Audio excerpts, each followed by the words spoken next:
Welcome to Rajasthan study number 1। Rajasthan study number 1 आप सभी का स्वागत साथियों। आज हम देखने वाले हैं 14 से लेकर 16 अगस्त 2025 तक के राजस्थान करंट अफेयर के जितने भी इंपॉर्टेंट क्वेश्चन बनते हैं वो हम देखेंगे। वो उनसे रिलेटेड जितने भी कैप्सूल या फैक्ट बनते हैं वो हम देखने वाले हैं साथियों। 2 दिन से अपनी क्लास नहीं हो पाई थी। कल आपने भी अच्छे से स्वतंत्रता दिवस मनाई और हमने भी मनाई, तो कल अपनी क्लास वैसे भी मिस हो गई और परसों है वो नहीं आई थी। तो आज हम 3 दिन का करंट अफेयर पढ़ेंगे जिसमें शानदार क्वेश्चन है जो आने वाले एग्जाम में यहाँ से है। वो आज की सेशन से 2 या 3 क्वेश्चन है वो एग्जाम में आने की पूरी संभावना है, वो साथियों आपको यहाँ पर देखने को मिलेगी। तो क्वेश्चन और सेशन आज का वेरी इंपॉर्टेंट रहने वाला है। इसकी पीडीएफ आपको अपने Telegram channel Rajasthan study number 1 में मिलेगी, जिसका अपना डिस्क्रिप्शन के अंदर है वो लिंक दे रखा है टेलीग्राम का, तो वहाँ से टेलीग्राम को वो ज्वाइन कर लीजिएगा साथियों। तो बढ़ते हैं आज के शानदार सेशन की ओर। लास्ट में आपसे एक क्वेश्चन पूछूंगा जिसका जवाब कमेंट के माध्यम से आपको वो देना है साथियों। ये अपना टेलीग्राम चैनल है जो डिस्क्रिप्शन में लिंक दे रखा है, वहाँ से आप डायरेक्ट ज्वाइन कर लीजिएगा। जो भी पीडीएफ जो भी अपडेट है वो आपको अपने टेलीग्राम पर वो शेयर कर दी जाती है। और ये राजस्थान करंट अफेयर की रामबाण ई बुक जो जनवरी से जून तक की 6 महीने की आपको है वो साथियों है ई बुक है वो आपको मिलेगी। और जुलाई का है वो भी आपको है वो मंथली है वो टाइप चल रहा है, तो वो भी आपको मिल जाएगा साथियों। तो मात्र 41 रुपये के अंदर, जिसमें आपको आर्थिक समीक्षा, नवीनतम वन रिपोर्ट, नवीनतम फ्लैगशिप योजना और नवीनतम अपनी जो योजनाएं हैं और वन रिपोर्ट है और जितने भी कैप्सूल है वो इसके अंदर आपको है वो साथियों मिलेंगे। साथ में 2024 की ई बुक भी है उसके साथ वो आपको मिलने वाली है। तो आपको जो QR कोड दे रखा है इसको है वो स्कैन करना है। स्कैन करने के बाद में आपको मात्र 41 रुपये का है वो पेमेंट करना है। पेमेंट करने के बाद में टेलीग्राम ID @Dipu4109 पर पेमेंट का स्क्रीनशॉट भेजना है। उसके बाद में ई बुक आपको तुरंत भेज दी जाएगी। और ये राजस्थान की सभी एग्जाम के लिए जो अब अगस्त और सितंबर में होने वाली जितनी भी एग्जाम है उनके लिए रामबाण ई बुक है साथियों। यहाँ से क्वेश्चन है वो आपको देखने को पूरे है वो 100% है वो मिलेंगे साथियों। इससे अपनी इस बुक ई बुक से बाहर क्वेश्चन नहीं जाएंगे, आपको पहले बता देता हूँ। अब स्टार्ट करते हैं आज का फर्स्ट क्वेश्चन और वेरी इंपॉर्टेंट क्वेश्चन है, एग्जाम की दृष्टि से छपने वाला क्वेश्चन है साथियों। तो देखिएगा क्वेश्चन क्या है। लाल किले पर होने वाले स्वतंत्रता दिवस समारोह में राजस्थान के कितने सरपंच विशेष अतिथि थे के लिए वो चुने गए थे? विशेष अतिथि के लिए चुने गए थे, विशेष अतिथि के लिए है वो चुने गए थे। तो राजस्थान से है वो 3 सरपंच, राजस्थान से 3 जो महिला सरपंच है वो साथियों विशेष अतिथि के लिए है वो चुनी गई थी। जो लाल किले पर स्वतंत्रता दिवस है वो कल हमने अच्छे से मनाया था, तो ये आपको ध्यान रखना है। तो 3 महिला, अब ये तीनों महिला कौन कौन है और इनके क्या कार्य हैं, क्यों है वो उनको चुना गया था, पूरे देश से है वो यहाँ पर विशेष अतिथि के लिए देश भर से 85 सरपंच को है वो चुना गया था, जिसमें से राजस्थान की वो 3 महिला सरपंच थी। तो देखिएगा पहले हम चर्चा कर लेते हैं स्वतंत्रता दिवस समारोह की। तो ये आपको वैसे तो पता है 15 अगस्त 2025 को, और इस बार कौन सा स्वतंत्रता दिवस था? तो 79वां स्वतंत्रता दिवस है वो हमने मनाया है साथियों। कहाँ पर? तो लाल किला नई दिल्ली पर है। वो ध्वजारोहण किसने किया था? प्रधानमंत्री नरेंद्र मोदी जी के द्वारा। और विशेष अतिथि की बात करें तो विशेष अतिथि की बात करें साथियों तो यहाँ पर देश भर से 85 सरपंचों को लाल किला में विशेष अतिथि के लिए चयन किया गया, जिनमें से राजस्थान की 3 महिला सरपंच भी है वो शामिल थी। अब इनको शामिल क्यों किया गया था तो वो उद्देश्य देख लीजिएगा। ऐसी पंचायतें जिन्हें स्वच्छ भारत मिशन ग्रामीण के तहत ODF प्लस घोषित किया गया है, जिनके गाँव में न केवल स्वच्छता और सुरक्षित जल पहुँचाने वाले आदर्श गाँव है, बल्कि जमीनी स्तर पर समुदाय नेतृत्व, महिला नेतृत्व और पर्यावरणीय रूप से सतत विकास की सफलता है जिन्होंने प्राप्त की है, उन ग्राम पंचायत के सरपंचों को है वो इसके अंदर है वो अपने विशेष अतिथि के रूप में वो शामिल किया गया था साथियों। तो देश भर से 85 सरपंचों को शामिल किया गया था, जिसमें से राजस्थान की 3 महिला सरपंच वो इसके अंदर वो शामिल थी। तो अब 3 महिला सरपंच कौन कौन है वो देखते हैं। तो देखिएगा राजस्थान की 3 महिला सरपंच स्वतंत्रता समारोह की विशेष अतिथि, तो एक तो नाम आता है कुसुम सिंह। कहाँ की सरपंच है ये? तो रारा है, ग्राम पंचायत डी के अंदर है, याद रखना। MSc नर्सिंग से है ये साथियों स्नातक और हैं कुसुम सिंह। सरपंच कुसुम के विजन से प्रदेश की पहली डिजिटल सक्षम ग्राम पंचायत बनी है। तो ये जो रारा है जो ग्राम पंचायत है ये साथियों प्रदेश की पहली डिजिटल सक्षम ग्राम पंचायत है वो बनी है, याद रखना, वेरी इंपॉर्टेंट है। इसके अलावा ब्लॉक की पहली ODF प्लस ग्राम पंचायत भी है वो ये है साथियों। और जिले की पहली प्लस ODF प्लस ग्राम पंचायत भी है वो बनी है। आत्मनिर्भरता, महिला सशक्तिकरण और तकनीकी समावेश पर है वो इन्होंने वो साथी कुसुम सिंह ने काम किया, जिसकी वजह से उनको लाल किले पर है वो विशेष अतिथि के रूप में वो यहाँ पर भारत सरकार के द्वारा है वो आमंत्रित किया गया था साथियों। तो ये इनके महत्वपूर्ण कार्य हैं जो इन्होंने करवाए हैं, वेरी वेरी इंपॉर्टेंट है। कुसुम सिंह का नाम आपको याद रखना है। 3 में से एक हमने कुसुम सिंह देख लिया। दूसरी जो महिला सरपंच है वो है गीता देवी पटेल। ये कहाँ से सरपंच है? तो चाली पंचायत जोधपुर से। कहाँ से है? चाली पंचायत जोधपुर से। ये फैशन डिज़ाइनिंग में BSc है वो साथियों की हुई है इनकी। और JJM का मतलब है जल जीवन मिशन में 3 किलोमीटर लंबी पाइपलाइन बिछवा कर स्वच्छ पेयजल सुनिश्चित है वो उन्होंने अपनी ग्राम पंचायत में वो करवाया है साथियों। इसके अलावा इन्होंने और क्या काम किए हैं? एकल उपयोग वाले प्लास्टिक पर प्रतिबंध, घर घर कचरा संग्रहण व्यवस्था, प्लास्टिक अपशिष्ट प्रबंधन केंद्र की स्थापना, सोखने वाले गड्ढे, वर्मी कंपोस्ट इकाइयाँ और एक ओपन जिम, डिजिटल लाइब्रेरी व पंचायत भवन है वो उन्होंने बनवाए हैं और अपने ग्राम पंचायत में शानदार विकास करवाया है, जिसकी वजह से इनको भी है वो यहाँ पर अपने स्वतंत्रता दिवस पर है वो विशेष अतिथि के रूप में है वो यहाँ पर आमंत्रित किया गया था। तो ये है दूसरी महिला। आप तीसरी ओर देख लेते हैं। तीसरी जो महिला सरपंच है वो है रेखाबाई। सरपंच कहाँ की है? गड्ढेपान पंचायत कोटा से। इन्होंने स्वच्छता के बुनियादी ढांचा तैयार किया, स्ट्रीट लाइटें लगवाई, जल संरक्षण गहन वर्किंग का कार्य उन्होंने वो साथियों यहाँ पर किया है। इसके अलावा आंगनबाड़ी केंद्रों से लेकर स्वास्थ्य व खेल के बुनियादी ढांचे तक बहुउद्देशीय ग्रामीण विकास का नेतृत्व करने के लिए मनरेगा का भी उन्होंने लाभ उठाया था। तो इन्होंने भी अपनी ग्राम पंचायत में शानदार सराहनीय कार्य किया है, जिसकी वजह से इनको भी है वो यहाँ पर स्वतंत्रता दिवस पर है वो विशेष अतिथि के रूप में वो शामिल किया गया है। तो ये राजस्थान की 3 महिला सरपंच थी जो इस बार है वो आपसे पूछा जा सकता है। तो वेरी वेरी इंपॉर्टेंट है, अच्छे से आपको याद है रखना है, एग्जाम की दृष्टि से छपने वाला क्वेश्चन है साथियों। उम्मीद करता हूँ पहला क्वेश्चन आपका अच्छे से क्लियर हो गया होगा। अब क्वेश्चन नंबर 2 की हम चर्चा करते हैं। हाल ही में international counselling on mining and metals में शामिल होने वाली पहली भारतीय कंपनी हिंदुस्तान जिंक लिमिटेड बनी है। इसका मुख्यालय कहाँ है? तो साथियों वेरी वेरी इंपॉर्टेंट है, छपने वाला क्वेश्चन है। तो international council on mining and metals में शामिल होने वाली भारत की पहली जो कंपनी है वो हिंदुस्तान जिंक लिमिटेड बनी है और इसका मुख्यालय कहाँ पर है? तो ये राजस्थान के उदयपुर में। कहाँ पर भाई? राजस्थान के उदयपुर में है। तो इसकी चर्चा करते हैं। तो देखिएगा, हिंदुस्तान जिंक लिमिटेड की स्थापना 1966 में हुई। इसका मुख्यालय कहाँ पर है? उदयपुर में है। क्या कार्य कर रही है ये? तो सीसा जस्ता, चांदी और केडियम का एक भारतीय एकीकृत खनन और उत्पादन है वो करना इसका मुख्य कार्य है साथियों।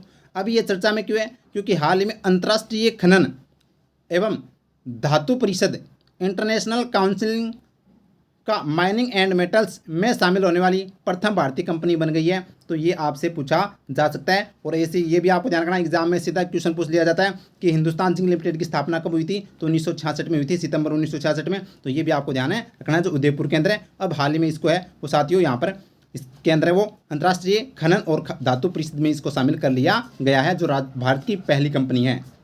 इसके अलावा सेकंड क्वेश्चन की ओर थर्ड क्वेश्चन की ओर बढ़ते हैं, क्योंकि आज साथियों 3 दिन के क्वेश्चन है वो ज़्यादा हैं, तो आज हम कैप्सूल है वो नहीं देख पाएंगे, ओनली क्वेश्चन और उसके है वो उसकी जो व्याख्या है वो हम अच्छे से करने वाले हैं।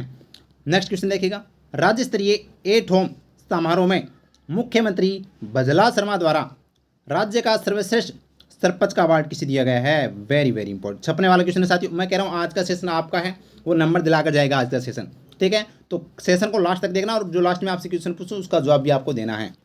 तो यहाँ पर देखें तो साथियों राज्य का सर्वश्रेष्ठ सरपंच का अवार्ड किसे दिया गया है? तो ये दिया गया है दिव्यांश एम भारद्वाज को। किसको दिया गया है? दिव्यांश एम भारद्वाज को है वो दिया गया है। ऑप्शन नंबर बी अपना राइट आंसर हो जाएगा साथियों। जबकि नीरू यादव की बात करें साथियों, लंबी अहिरगाम झुंझुनू जिले से है उनका संबंध है साथियों, और ये लंबी अहिरगाम ग्राम पंचायत की क्या सरपंच है, और इन्होंने है आपको पता होना चाहिए हॉकी वाली सरपंच के नाम से भी इनको है वो जाना जाता है। तो इन्होंने भी है वो सरपंच के अंदर है रहते हुए बेहतरीन कार्य है वो साथियों किया है, तो ये भी आपको ध्यान रखना है।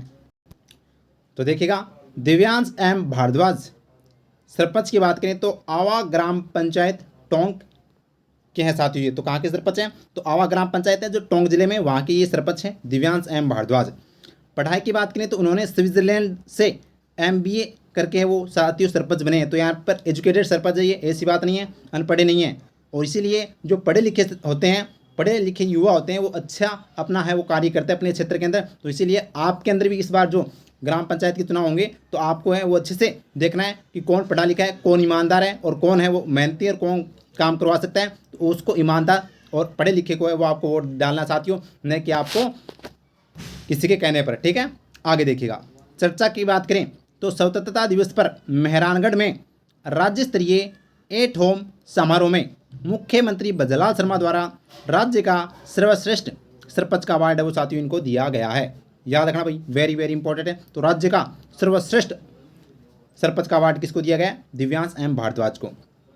कारण की बात करें तो आवा ग्राम पंचायत में जो काम करवाया है वह राज्य में क्या है? अव्वल है। तो यहाँ पर बात करें तो राज्य में सबसे ज़्यादा काम है वो उन्होंने अपनी ग्राम पंचायत में करवाया, जिसकी वजह से इनको राज्य का सर्वश्रेष्ठ सरपंच का अवार्ड दिया गया है। और अगर बात करें तो साथियों जो इन्होंने जो मॉडल अपनाया है, ये मॉडल है वो आवा मॉडल को महाराष्ट्र अपना रहा है। तो इस इनके जो मॉडल को है वो कौन अपना रहा है? महाराष्ट्र भी अपना रहा है, ताकि वो अपने ग्राम पंचायत पर है वो अच्छे से बेहतरीन कार्य कर सकें। तो ये आपको ध्यान रखना है साथियों। आगे बढ़ते हैं नेक्स्ट क्वेश्चन की ओर। नेक्स्ट क्वेश्चन देखिएगा। प्रधानमंत्री पोषण योजना के तहत प्रदेश के सभी प्राथमिक और उच्च प्राथमिक विद्यालयों में 11 से 16 अगस्त तक किस सप्ताह का आयोजन है वो किया जा रहा है? तो साथियों आज इसका लास्ट दिन है, तो 11 से 16 अगस्त तक है वो इसका आयोजन किया गया था। नाम है श्री कृष्ण भोग सप्ताह। तो श्री कृष्ण भोग सप्ताह का आयोजन है वो प्रधानमंत्री पोषण योजना के तहत है, वो प्रदेश के सभी प्राथमिक व उच्च प्राथमिक विद्यालयों में वो किया गया था 11 से 16 अगस्त को। यह आपको ध्यान रखना है। जबकि अमृत आहार सप्ताह, अमृत आहार योजना की बात करें तो साथियों बजट के अंदर घोषणा की गई थी कि 3 दिवस से बढ़ाकर अब वो 5 दिन है तो यहाँ पर बच्चों को दूध पिलाया जाएगा। तो ये भी आपको ध्यान रखना है। ठीक है, आगे देखिएगा। तो देखिएगा श्री कृष्ण भोग सप्ताह का आयोजन प्रदेश के सभी प्राथमिक और उच्च प्राथमिक विद्यालयों में कब से कब तक? तो 11 से लेकर 16 अगस्त 2025 तक। किसके तहत यह सप्ताह का आयोजन किया गया? तो प्रधानमंत्री पोषण योजना के तहत वो इसका आयोजन वो किया गया था। उद्देश्य क्या है? बच्चों को पौष्टिक भोजन देना और जन्माष्टमी की सांस्कृतिक भावनाओं को बढ़ावा देना इसका मुख्य उद्देश्य है साथियों। ये आपको ध्यान रखना है, वेरी इंपॉर्टेंट है। और आज क्या है? कृष्ण जन्माष्टमी भी है। तो आप सभी को है वो कृष्ण जन्माष्टमी की है वो बहुत बहुत हार्दिक शुभकामनाएं साथियों। नेक्स्ट क्वेश्चन की ओर बढ़ते हैं। राजीव गांधी क्रिकेट क्लब द्वारा Rajiv Gandhi lifetime achievement award किसे दिया जाएगा? तो ये साथियों किसे दिया जाएगा? संजय व्यास को। किसको दिया जाएगा? संजय व्यास को है वो साथियों दिया जाएगा, जो राजीव गांधी क्रिकेट क्लब के द्वारा दिया जाता है। तो ये आपको ध्यान रखना है। रवि बिश्नोई का संबंध भी क्रिकेट से है और जोधपुर जिले से है। मिताली राज का संबंध भी क्रिकेट से है और ये भी जोधपुर जिले से हैं। और सुशीला मीणा जो साथियों प्रतापगढ़ की जो एक लड़की जिनका वीडियो वायरल हुआ था और फिर उनको सरकार के द्वारा है वो यहाँ पर प्रोत्साहन दिया जा रहा है। तो वो सुशीला मीणा जो क्रिकेटर है, जहीर खान जैसी है, वो उनकी बॉलिंग सचिन तेंदुलकर ने वो प्रशंसा की थी, उसके बाद में ये फेमस हो गई। तो सुशीला मीणा भी आपको याद रखना है, जो कहाँ की है? प्रतापगढ़ जिले की है। ठीक है, तो इनका संबंध भी क्रिकेट से है। तो देखिएगा संजय व्यास, जिला जयपुर, खेल इनका क्रिकेट। कौन है? तो ये राजस्थान रणजी टीम के पूर्व कप्तान और सीनियर सेलेक्टर्स है वो रहे हैं साथियों। चर्चा में क्यों है? क्योंकि 19 अगस्त 2025 को राजीव गांधी क्रिकेट क्लब के द्वारा Rajiv Gandhi lifetime achievement award से सम्मानित किया जाएगा। तो ये आपको ध्यान रखना, वेरी इंपॉर्टेंट है। तो Rajiv Gandhi lifetime achievement award से वो किसे सम्मानित किया जाएगा? तो संजय व्यास को सम्मानित किया जाएगा, जो राजस्थान की पूर्व रणजी टीम के वो कप्तान रह चुके हैं साथियों। तो ये आपको ध्यान रखना है। इसके अलावा कुछ पुरस्कार 2025 से सम्मानित जो राजस्थानी उनको भी हम देख लेते हैं। राष्ट्रीय कृषि वैज्ञानिक पुरस्कार से किसे सम्मानित किया गया? डॉक्टर धीरज सिंह, जो प्रधान वैज्ञानिक सलाहकार है काजरी के। Author of the year award किसे दिया गया है? तो योग गुरु स्वपन दास को। अमृता देवी विश्नोई स्मृति पुरस्कार डॉक्टर गौरी शंकर शर्मा व गोविंद भारद्वाज को है वो साथियों सम्मानित किया गया है। अंतर्राष्ट्रीय डॉक्टर कलाम लाइफ टाइम अचीवमेंट अवार्ड है वो डॉक्टर नरेंद्र भूषण जो जयपुर के, इनको सम्मानित किया गया है। राष्ट्रपति रोवर पुरस्कार से है वो दिनेश कुमार बाड़मेर को सम्मानित किया गया है। और मुंशी प्रेमचंद राष्ट्रीय कथा सम्मान है वो विजय जोशी जो कोटा के, इनको सम्मानित किया गया है। नेक्स्ट क्वेश्चन देखिएगा। 15 अगस्त 2025 को राजस्थान के किन 2 अधिकारियों को राष्ट्रपति पुलिस पदक से सम्मानित है वो किया गया? तो वेरी वेरी इंपॉर्टेंट है, छपने वाला क्वेश्चन है, अच्छे से दिमाग में वो बिठा लीजिएगा साथियों। एक तो भंवर सिंह है और एक है नागेंद्र सिंह। तो ए और बी दोनों इसका राइट आंसर हो जाएगा साथियों। ठीक है, तो भंवर सिंह की अगर बात करें साथियों तो यहाँ पर ये आरएससी के 33 बटालियन कंपनी के कमांडर हैं, याद रखना। वह जबकि नागेंद्र सिंह की बात करें तो ये क्राइम ब्रांच एजीटीएफ में है, वो एसआई पद पर है, वो कार्यरत है। इन्होंने उल्लेखनीय योगदान दिया है जिसकी वजह से इनको गृह मंत्रालय के द्वारा है वो यहाँ पर 15 अगस्त को सम्मानित किया गया है। बात करें तो राष्ट्रपति पुलिस पदक से, यानी केंद्रीय स्तर पर है वो राष्ट्रपति पुलिस पदक से इनको सम्मानित किया गया है। तो भंवर सिंह और नागेंद्र सिंह, याद रखना ए और बी दोनों इसका राइट आंसर है वो हो जाएगा। आगे देखिएगा next question, rugby football Asia 20 championship 2025 में राजस्थान की किन 2 महिला खिलाड़ियों ने भारतीय टीम का प्रतिनिधित्व किया? तो मुस्कान पिपलोदा और भूमिका शुक्ला, ए और बी दोनों ने हैं वो साथियों भारतीय टीम के अंदर है वो प्रतिनिधित्व किया था रग्बी फुटबॉल एशिया 20 चैंपियनशिप के अंदर। तो ये आपको ध्यान रखना है। तो इनका संबंध है वो रग्बी से है और ये भारतीय टीम के अंदर है, उन्होंने अपना महिला टीम के अंदर प्रतिनिधित्व है वो साथियों किया है। तो ऑप्शन नंबर अपना डी राइट आंसर हो जाएगा, आपको इतना ही ध्यान रखना है। नेक्स्ट क्वेश्चन है, हाल ही में विमोचित पुस्तक nutritional insight for elephant health के लेखक कौन हैं? तो इनके जो लेखक हैं वो है डॉक्टर धर्मेंद्र छरंग। कौन है भाई? डॉक्टर धर्मेंद्र छरंग है वो साथियों इस पुस्तक के लेखक हैं। Nutritional insight for elephant health के लेखक कौन है? तो धर्मेंद्र छरंग है, याद रखना भाई, वेरी वेरी इंपॉर्टेंट है।